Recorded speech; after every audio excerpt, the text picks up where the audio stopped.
আপনারা দেখছেন নিউজ বাংলা।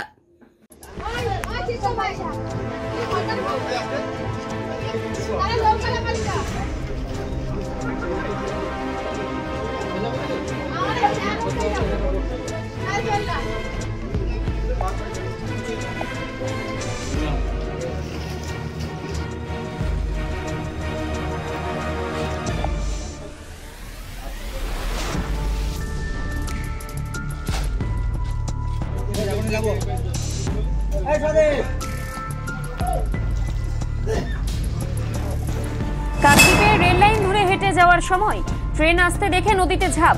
ধোলা থানার পুলিশ আজ দেহ উদ্ধার করলো।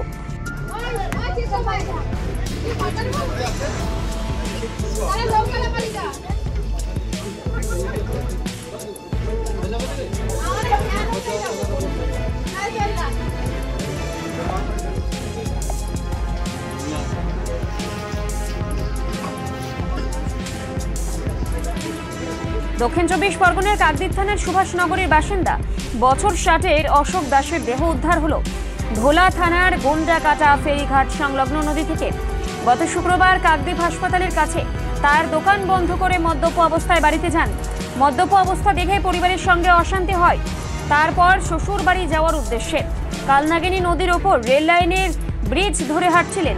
সেই সময় ট্রেন আসতে দেখে গোপদিয়া নদীতে ঝাঁপ দেয়। স্থানীয় একজন তাকে ঝাঁপ দিতে দেখছিলেন।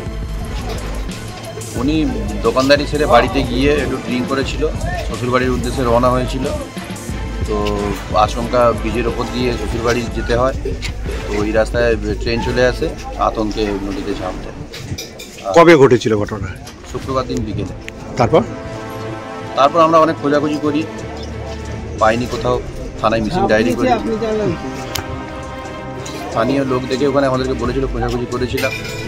তো কানাঘুষে শুনতে পেয়ে আমরা ওখানে লোকাল থানাতে কমপ্লেন করলাম। ওনারা খোঁজখবর নিয়ে আর রাতে অনেক খোঁজাখুঁজি পরেও যখন পাইনি, পরের দিন সকালে আবার আমরা পুরো এরিয়া ছান মেরেছি, কোথাও পাইনি। তারপর আজকে সকালে হঠাৎ ফোন এলো যে এখানে দেখতে পাওয়া গেছে।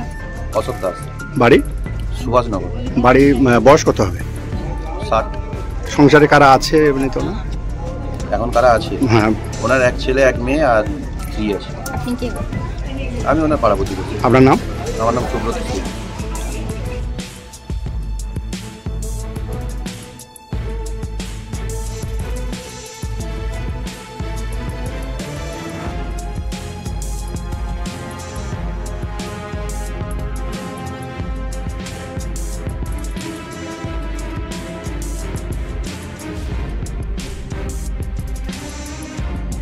পরিবারের পক্ষ থেকে বহু খোঁজাখুঁজির পর কাকদ্বীপ থানায় নিখোঁজ ডায়েরি করা হয় 23 তারিখ শনিবার।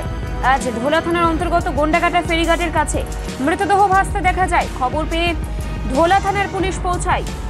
তোমার বাবা কি হয়েছিল ঘটনা? কিছু হয়নি, উনি নেশাগ্রস্ত ছিল আর কি, মদ খেয়েছিল। আমরা কেউ ছিলাম না বাড়িতে। কখন শুনলে? আমি খবর পাই 5:30টার দিকে। আপনার নাম? আমার নাম অপরাজিতা দাস। বাবার নাম? অশোক দাস। খবর যায় ঢোলাহাট থানায়। পরে ওই খবর যায় অশোক বাবুর পরিবারে। বাড়ির লোকেরা ঘটনাস্থলে চলে আসে, দেখতে পান তাদেরই নিখোঁজ হওয়া অশোক দাসের দেহ। মৃতদেহ উদ্ধার করে ঢোলাহাট থানার পুলিশ ময়না তদন্তের জন্য পাঠিয়েছেন।